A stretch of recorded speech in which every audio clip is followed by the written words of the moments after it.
Assalamualaikum warahmatullahi wabarakatuh. Perkenalkan, nama saya Siti Umar Ratu Ijati dengan NIM 16014221114. Di sini saya akan menjelaskan tentang pendidikan psikologi. Pengertian pendidikan psikologi. Pendidikan psikologi adalah kajian tentang manusia belajar di latar pendidikan, efektivitas intervensi pendidikan, psikologi pembelajaran, dan psikologi sosial tentang sekolah sebagai organisasi. Walaupun istilah psikologi pendidikan dan psikologi sekolah seringkali digunakan secara bergantian, para peneliti dan pakar teori psikologi di Amerika Serikat biasanya disebut psikolog pendidikan.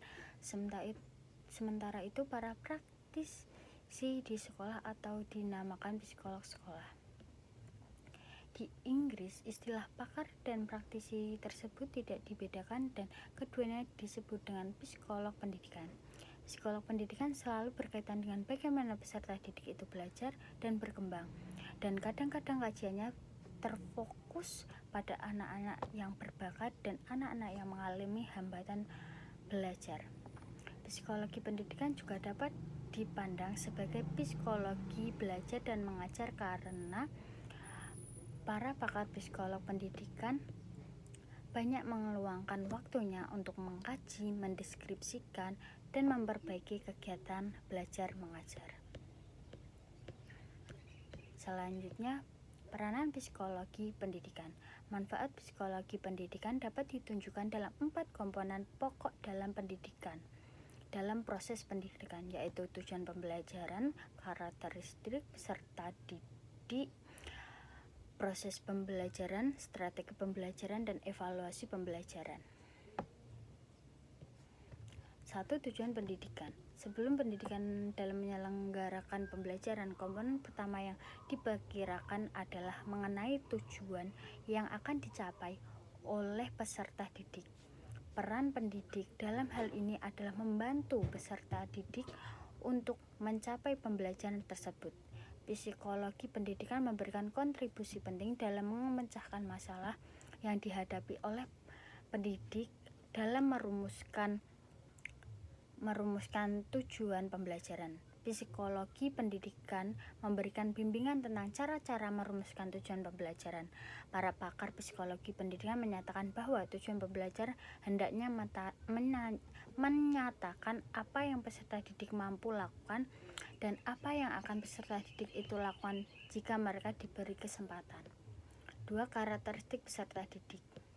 Pada waktu pendidik merumuskan tujuan pembelajaran, mereka menggunakan gagasan dan informasi mengenai karakteristik peserta didik. Masalah yang dihadapi oleh pendidik adalah memahami terhadap peserta didik tersebut, seperti masalah variasi kemampuan, kekuatan, dan kelemahan, dan tahap-tahap perkembangan serta peserta didik. Karakteristik dan perilaku yang diperoleh peserta didik sebelum mengikuti pembelajaran baru umumnya akan mempengaruhi kesiapan belajar dan cara-cara mereka belajar.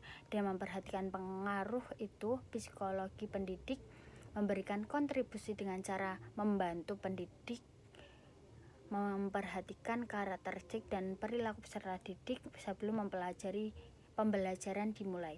3. Proses belajar. Pendidik dalam menyelenggarakan pembelajaran dituntut memahami proses belajar peserta didik. Masalah yang sering dihadapi oleh pendidik berkenaan dengan proses belajar itu adalah ketika pendidik merancang prosedur pembelajaran dengan memadukan cara-cara belajar peserta didik. Pendidik juga harus memahami tentang cara-cara memotivasi peserta didik. Sementara itu, masalah yang dihadapi oleh peserta didik dalam proses pembelajaran adalah cara-cara belajar dengan mudah dan bermakna. Peserta didik seringkali ingin memperoleh kepastian tentang hasil pekerjaan atau memiliki keinginan memperoleh bimbingan untuk memperbaiki hasil belajarnya. 4. Strategi pembelajaran. Apabila tujuan pembelajaran pembelajaran karakter peserta didik dan proses belajar telah dikuasai oleh pendidik, setiap pendidik juga dituntut mampu memilih dan menggunakan berbagai strategi dalam pembelajaran. Masalah yang sering dihadapi oleh pendidik adalah apakah hendak menggunakan strategi pembelajaran ceramah, diskusi, tutorial, membaca, tugas kelompok, discovery, inquiry, ataukah peserta didik belajar mandiri. Para pakar psikologi pendidikan menyatakan bahwa pemilihan strategi pembelajaran adalah sama pentingnya dengan unsur-unsur pembelajaran lainnya. Strategi pembelajaran ini berkaitan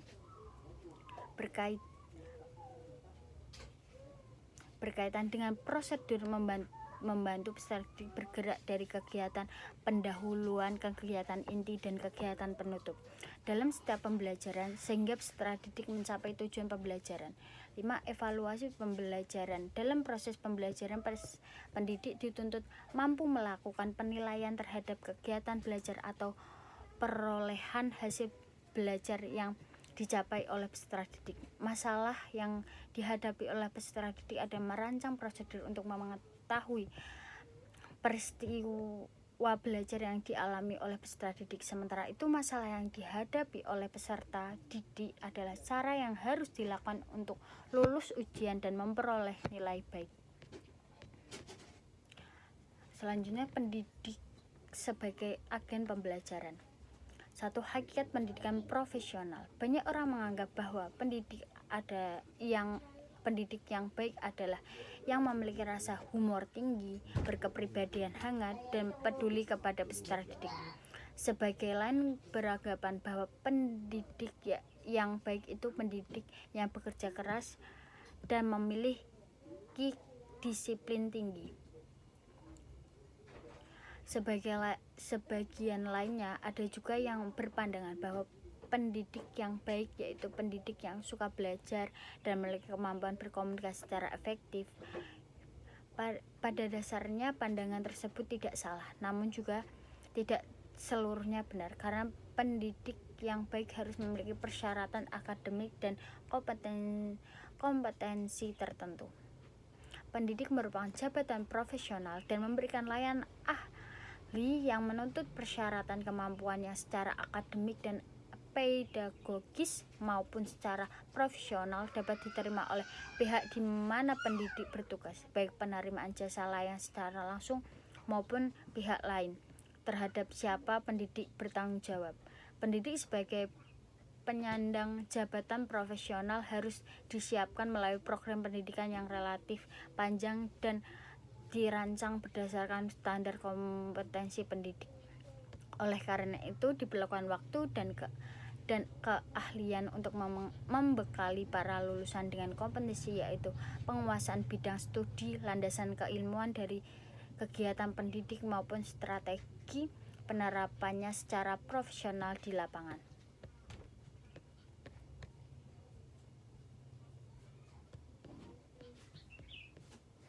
Selanjutnya, 2. Kompetensi pendidik.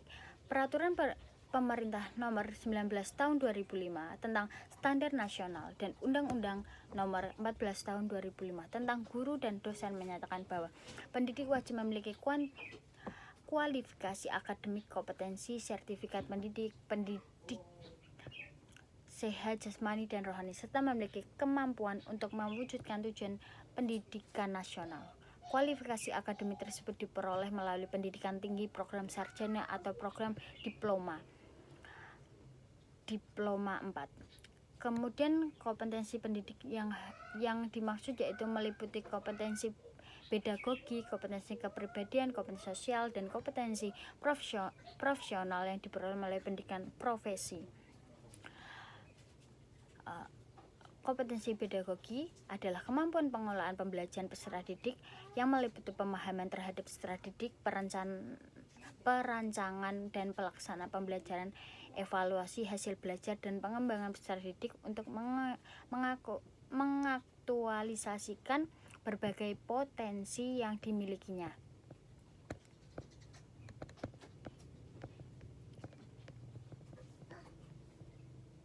Kompetensi kepribadian.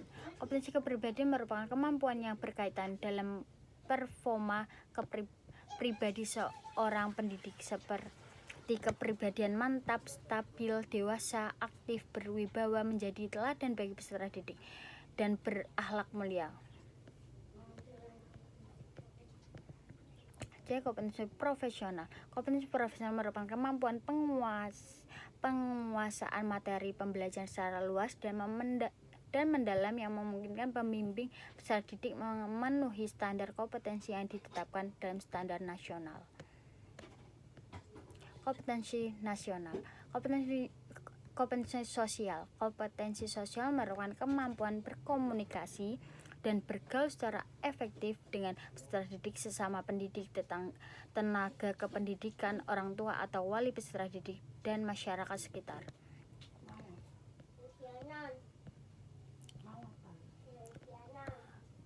Kesimpulan, psikologi pendidikan merupakan kajian tentang manusia belajar di latar pendidikan, efektivitas intervensi pendidikan, psikologi pembelajaran, dan psikologi sosial tentang sekolah sebagai organisasi.